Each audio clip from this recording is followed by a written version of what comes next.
You think you know what I'm going to say in this video. You don't.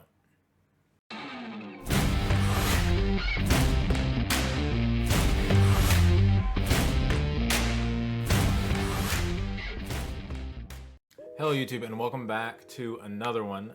This is something that I've needed to talk about for a long time. I think if you have watched my stream for a long time, and especially if you've been watching recently, by the way, I do stream on Twitch every Monday, Wednesday, Saturday, links down in the description. If you guys do watch me or have in the past, you do know that we used to play a lot of Warzone on stream, and myself, like a lot of creators on that platform and on this one, don't want to play Warzone anymore. And there are a lot of reasons for that. And you probably have seen or thought or talked to or talked about or whatever, a lot of content creators talking about this issue. And there's a reason that people are flooding out of Verdansk. And if they're still playing Call of Duty, they're playing on Rebirth Island, they're playing multiplayer maybe in Cold War, or like me, they have just altogether stopped playing Call of Duty.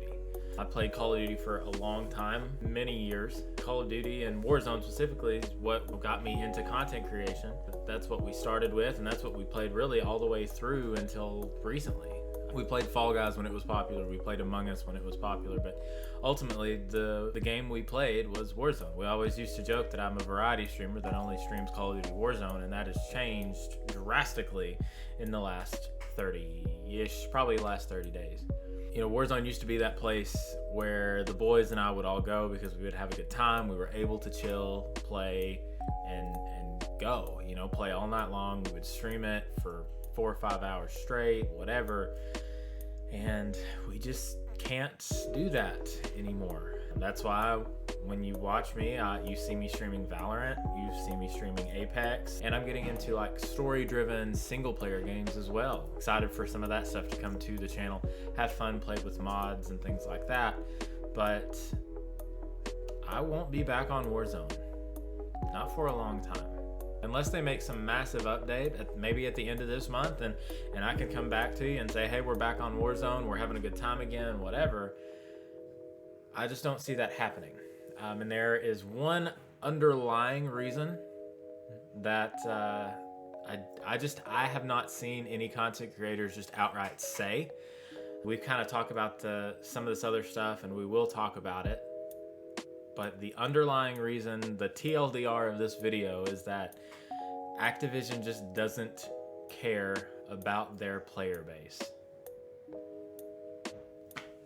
And that is sad.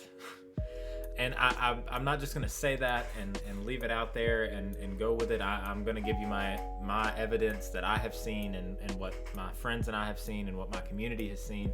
And we'll kind of go into each and every one of those individually, but I cannot sit here and say unequivocally that they do care about their community. And I can sit here and say that I have every ounce of evidence to believe that they just don't. So let's get into it. All right, guys, the big one that I think a lot of people have talked about, if not everybody has talked about, is the fact that Activision is quite possibly the largest game developer on the planet. They have a huge player base, which is a thing that we're going to talk about later, but they have a multi-billion-dollar organization with a B, and they have the worst anti-cheat in place out of any online video game ever. It's insane to me that they do not have anything that is worth talking about. They often brag about on Twitter, if you follow their Twitter, that they have banned X number of accounts, or they have over the last year banned this many accounts. These are not numbers to be satisfied with or even to give praise for, because it's an account ban anyway. This is a free game. There is a $0 entry into this game. It's just a new email, which is free. When the entry cost is nothing, there is zero consequence to getting your account banned.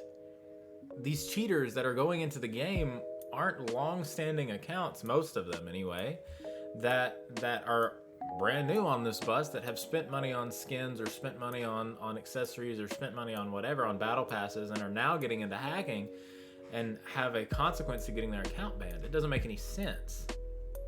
Having an account ban, literally 10 seconds later, new accounts are created. I joke on Twitter all the time that when these ban waves come through, 32,000 accounts today. Yeah, it's funny. Sounds like 30,000 new accounts have been made. Like, what? Hey YouTube, Future Spencer here, editing this video at 1:30 in the morning. I actually just came across a tweet that kind of helps prove my point with like some facts, right? So not only are content creators dipping and leaving Warzone, but watchers and viewers are too. This was yesterday, March 28th. Seeing Apex break 200,000 views on Twitch shows how incredible this game is. That was Nicewig. He's a streamer and a pro player, and a developer for Apex retweeted it and mentioned that they have something in store, like an update that's coming, which is really cool. But Apex viewership on the rise solidifies everything for this whole deal here, right? Warzone is dying. It is slow, and when you have numbers that are just as massive as Warzone numbers used to be and continue to be, don't get me wrong, they're still huge, but Apex getting up over 200,000 viewers on Twitch is huge, and it is a red flag that Activision needs to pay attention to. Anyway, I'm going to keep editing the video. Back to past Spencer. So the big one that everyone's talking about, and it's by and large the most apparent, is that this multi-billion-dollar company just doesn't have an anti-cheat. You just doesn't have one. Everything is manually reviewed, which is stupid. Manually review things should only really be required when you're doing something like an IP ban, not the account ban that we just talked about. If you're doing an account ban, software should be in place to handle that situation. Something like Vanguard, easy anti-cheat, whatever. There's so many options. You make more money than some small countries, and you're not doing this for your players. That's insane. And it's been called on and called on and called on, and just nothing. Number two, and these aren't in any particular order, I'm just kind of venting my thoughts because I just need this, okay? 2, the bug fixes. Where are they? And it's because of things like server packet loss. I mean, we've been talking about Activision servers for a decade, and I understand that, but it should be something that needs fixed. Fix the problem. Don't like throw a band-aid on it or whatever. 100 gig updates for jack. They're not doing anything. And that's just one bug problem. We're talking about things like the stim glitch that has come back 7 times, right? We have players of this game that are giving you solutions to this problem. Just take the stim out of the game, just as an example. Boom, you solved your problem. And I promise you, no one who plays this game day to day is going to care that you fixed that problem. We had just awful glitches every time, every update, every single season. Some season to season that have carried on for months at a time. These dev error problems, the 6634 dev error, the 6635 dev errors, have happened for multiple seasons. They claim they have a fix or that they're working on it. You cannot sit here and tell me that you do not have the resources as Activision and these sub-developers to fix this problem. You are kicking, even now, large content creators off of your game in the middle of the game. It's not like just small content creators and small players like me are talking about this. This is a massive issue, and yet, no fix. No fix. Most of the time, it's not even communicated that it's a problem. You get nothing and no communication from these people, which is part 3. They don't talk about anything. The only thing that Activision, Raven Software, Infinity Ward when they were involved, Treyarch a little bit now, are talking about are successes that they see. 32,000 accounts were banned a couple weekends ago. They flaunted that all over Twitter, and yet they don't want to address the problems that are happening in game.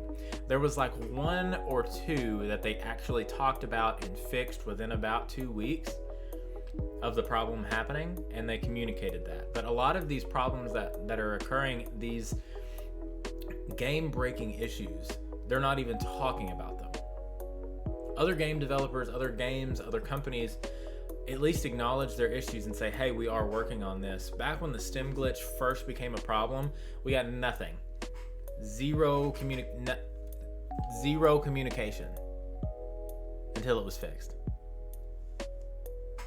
Months later. It's just unacceptable. Just unacceptable.